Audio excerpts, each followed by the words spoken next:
এবার 7-30 অঙ্ক করব আমরা ক্র্যামারের পদ্ধতিতে সমাধান। কেমন?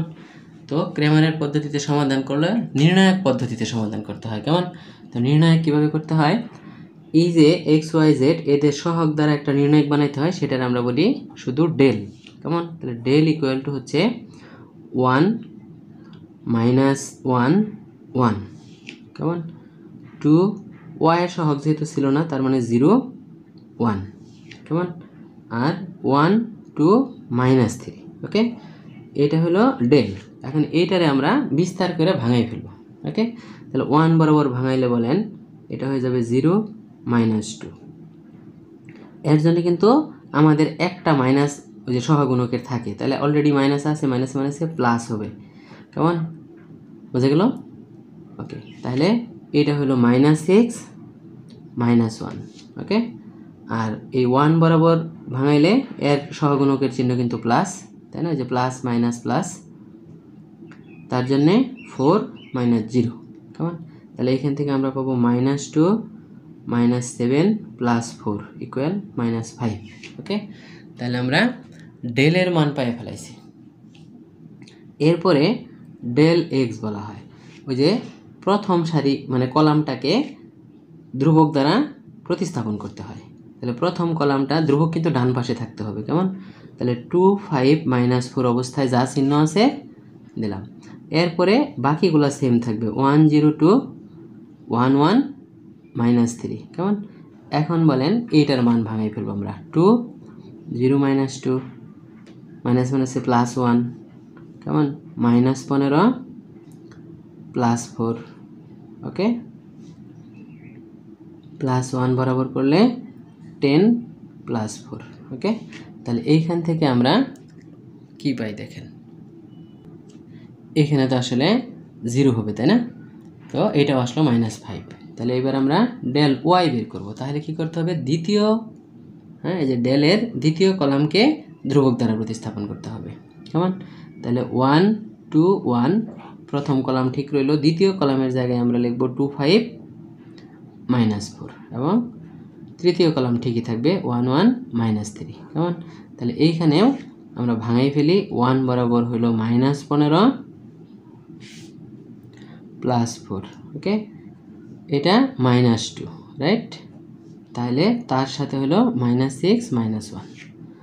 আর ঠিক আছে না?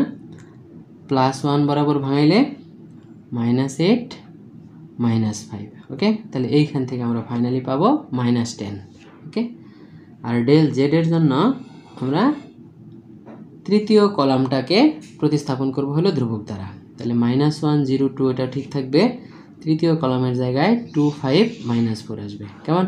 এখন খেয়াল করেন, 1 বরাবর বিস্তার করলে 0 -10 +1 বরাবর বিস্তার করলে -8 -5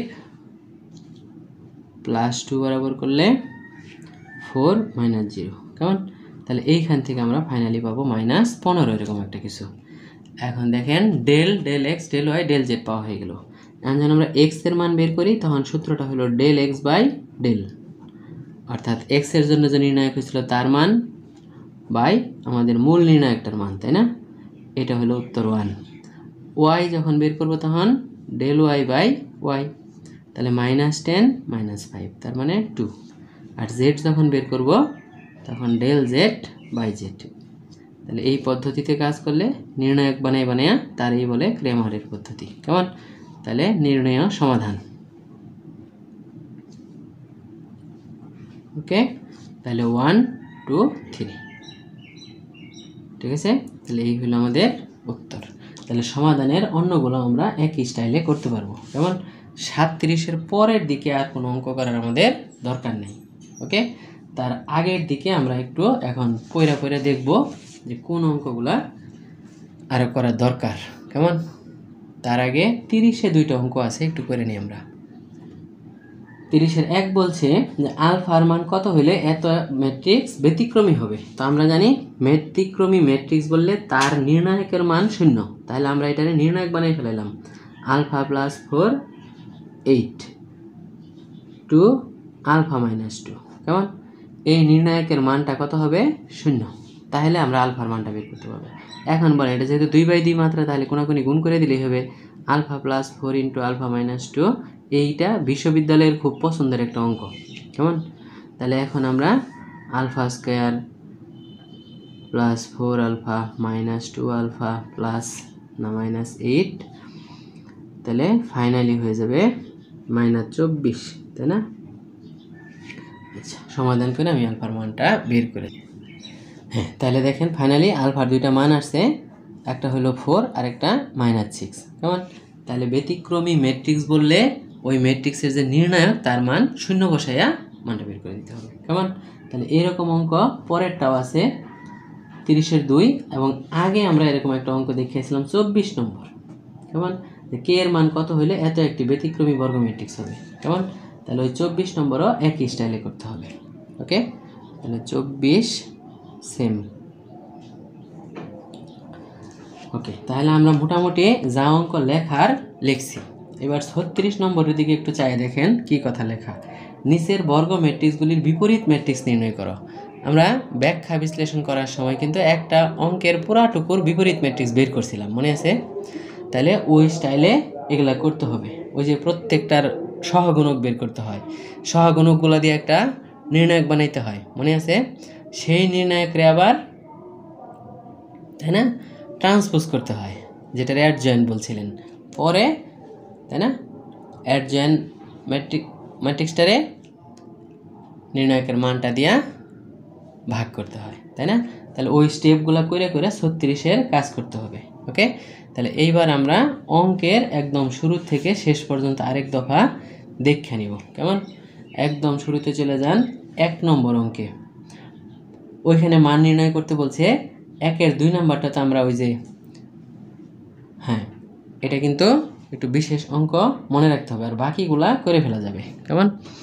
2 নম্বর যেহেতু 1 1 1 আছে, সারি বরাবরও আছে, কলাম বরাবরও আছে, আপনি 0 বানাইতে পারবেন। 2টা 0 বানাই ফেলেন, তারপরে ভাঙাই দেন, তাহলেই হবো। 3 নাম্বার যেহেতু সারি বরাবর 3টা 1 আছে, তাহলে প্রথম কলাম থেকে দ্বিতীয় কলাম বাদ, দ্বিতীয় কলাম থেকে তৃতীয় কলাম বাদ দেন, কেমন? ওইখানে আমি যে বইটা নিয়ে কাজ করতেছি সেইখানে একটা n লেখা দ্বিতীয় কলাম সারির শেষে, ওটা আসলে z হবে, কেমন? ওকে, তাহলে ওইভাবে দেখব, হয়ে গেছে। 4 নাম্বার তো আমরা করছি, 5 করছি। 6 নাম্বার দেখেন একটা সারি মানে কলাম বরাবর 3টা 1 আছে, আমরা এখানে কিন্তু বিয়োগ কইরা, কেমন, 2টা 0 বানাই ফেলতে পারবো। ওকে, 7 নাম্বার প্রথম সারি বরাবর 3টা a আছে, বলেন প্রথম কলাম থেকে দ্বিতীয়টা বাদ দিলে 0 হয়ে যাবে, দ্বিতীয়টা থেকে তৃতীয়টা বাদ দিলে 0 হয়ে যাবে, 2টা 0 হওয়ার পরে আমরা বিস্তার করে দেব। 9 নম্বর তো আমরা করছি, তাই না? 10 11 12 এগুলা হলো সমাধানে দিয়ে দিব। 13 নম্বর, তাই না, এইটা এই C1 C2 C3 মানে সবগুলা যোগ করে দিতে হয়। C1 prime equal to C1 plus C2 plus C3 যোগ করে A plus B plus C common নেওয়া যায়, কেমন? ওইভাবে শুরু করতে হবে। 14 তো আমরা লিখছি, 15 ওই যে সমাধানে করা থাকবে পিডিএফে। 16 নাম্বার এটার ক্ষেত্রেও কিন্তু দেখেন শেষের কলামে 3টা 1 আছে, তার মানে আমরা দ্বিতীয় সারির থেকে প্রথম সারি বা প্রথম সারি থেকে দ্বিতীয় সারি বাদ দিব, দিলে একটা 0 আসবে, দ্বিতীয় সারি থেকে তৃতীয় সারি বাদ দিলেও 0 আসবে, এবং ওইখানে প্রয়োজনীয় সংখ্যক কমনও নেওয়া যাবে, কেমন? তাহলে 1 3টা বা 3টা সেম জিনিস থাকলে আমরা বিয়োগ করে কিন্তু প্রয়োজনীয় সংখ্যক 0 আনতে পারি, কেমন? কমপক্ষে 2টা 0 আনলে আমাদের কাজটা সোজা। 17 থেকে 21 পর্যন্ত করেই দিতে হবে, ওগুলা পিডিএফ এর মধ্যে আছে। 22 নম্বরটা আমরা ওই যে ভাঙাই ভাঙাই করলেও উত্তর পাই ফেলবো, কেমন? হ্যাঁ, 23 নম্বর প্রথম সারি থেকে দ্বিতীয় সারি বাদ দেন, দ্বিতীয় সারি থেকে তৃতীয় সারি বাদ দেন, তাহলেই দেখবেন কমন নেওয়া যাচ্ছে এবং আস্তে আস্তে কাজ করা যাবে। 24 নাম্বার তো যে ব্যতিক্রমী। 25 নাম্বারটা একটু গোলা দিয়ে রাখেন, এটা সমঘাতী বলে একটা কথা বলা আছে, যেটা নিয়ে আমরা খুব একটা কিছু জানি না, কেমন? 26-এর গুলা তো বিস্তার না করবার কইছে, আর বিস্তার না করে মানে হলো যে মাছ বরাবর ভাঙ্গে দেওয়া, কেমন? কিছু একটা কমন নেওয়া নিলেই হবে। এগুলা সবগুলা একই স্টাইলের অঙ্ক, এটা বলতে চাচ্ছি না। 27-এর গুলো তো সমাধান একটা আমরা করছি, বাকিগুলা চেষ্টা করতে হবে। 28 নাম্বার দেখেন A1 B1 C1 যথাক্রমে সহগুণক হইলে ওই যে আমরা কিন্তু A1 এর সহগুণক বের করতে পারবো, B1 এর সহগুণক বের করতে পারবো, ছোট C1 এর সহগুণক বের করতে পারবো, তাই না? ওই সহগুণকের সাথে A3 গুণ, তাই না? B3, এটার মধ্যে একটু গন্ডগোল আছে, A3 A1, B3 কেমন B1 আর C3 C1 হবে। ওকে, মানে যেইভাবে প্যাটার্নটা মিলে ওইভাবে, তাহলে ওইটা করলে উত্তর শূন্য আসে পাবে। 29 নম্বর এ ম্যাট্রিক্স আছে, তাই না? ইনভার্স ম্যাট্রিক্স বের করতে বলছে। এটা হলো 2/2 মাত্রার একটা ইনভার্স ম্যাট্রিক্স। এটা বের করা খুবই সোজা, কেমন? এমসিকিউতে যখন আসে এই কাজটা আমরা করে ফেলতে পারি, কেমন? তাহলে একটু দেখেন 29-এর 1। তো এ যে ম্যাট্রিক্সটা আছে সে হলো -1 -5 -2 3। ওকে, তাহলে এর মান দরকার আমাদের, মডুলাস অফ এ মানে ওই যে নির্ণায়কটা, তাই না? তাহলে -1 -5 -2 3 মান বের করলে দেখেন কত আসে, -3 + 10 -10, তাই না? তাহলে ইকুয়াল টু হলো -13। ওকে, এইটা হলো এর মান। যদি আমরা 2/2 মাত্রার একটা ম্যাট্রিক্সের ইনভার্স ম্যাট্রিক্স বের করতে চাই তাহলে কাজটা খুব সহজ, কেমন?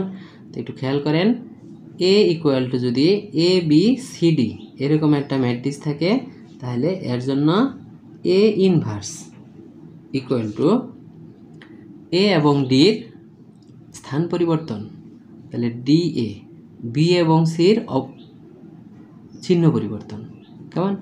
এটা করতে হয় এবং তারে মান দিয়ে ভাগ করে দিতে হয়, কেমন? এর মান এখানে না দিয়ে আমরা 1/ও লিখতে পারতাম। তাহলে সেই হিসাবে আমাদের এই অঙ্কটার জন্য এ ইনভার্স ইকুয়াল টু কি লিখতে হইতো বলেন, -1/13। বাস, এরপরে বলেন এটার পজিশন চেঞ্জ এ এবং ডি এর, মনে থাকবে তো কথাটা?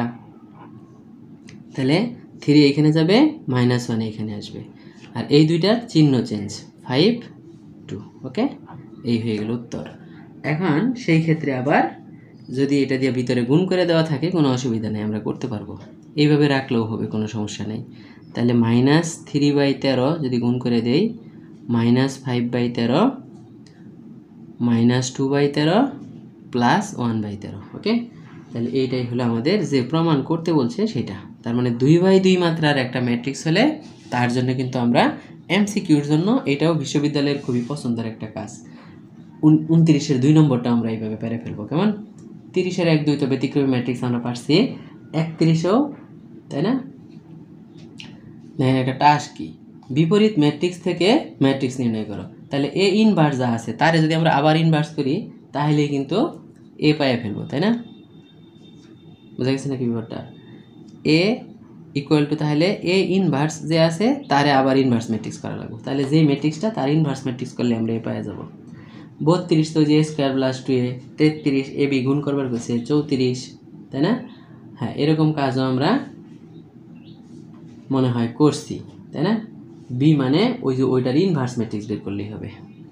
34-এ একটু দেখেন এখানে 4 3 2 1 লেখা, এটার সাথে বি ইন্টু করলে আই হবে। এটার মানে হচ্ছে আমরা যদি প্রথম এই ম্যাট্রিক্সটারে এ বলি তাহলে বি হবে এ ইনভার্স ম্যাট্রিক্সের সমান। তাহলে এটার ইনভার্স ম্যাট্রিক্সটা বের করলেই আমরা পাইয়া ফেলবো, কেমন? 35 নাম্বার তো A B B A I 3, এটা গুণ খালি করতে বলছে। 36 নাম্বার বিপরীত ম্যাট্রিক্স, তাই না? 3/3 মাত্রার বিপরীত ম্যাট্রিক্স কিন্তু 2/2 মাত্রার মতো এত সোজা না, তাই না? সেগুলো অনেক কিছু লিখতে হয়, সো আমরা ওইগুলো লেখা ওইভাবে কাজগুলো করব। আর 37 নম্বর তো ক্র্যামারের সূত্র, সেটা আমরা করলাম। এই পর্যন্তই আমাদের কাজ, এরপরে আর দরকার নেই, বাকি যেগুলো আছে এগুলো বাদ। ওকে, তাহলে এরই সাথে নির্ণায়ক চ্যাপ্টার শেষ, কেমন? হ্যাঁ, অ্যাসাইনমেন্টগুলো যথাসম্ভব করার চেষ্টা করেন, তারপরে দেখা যাক কী হয়। যদি সমস্যা থাকে তারপরে আমরা ক্লাসে বাকিগুলো নিয়ে চিন্তা করব। ওকে, ধন্যবাদ।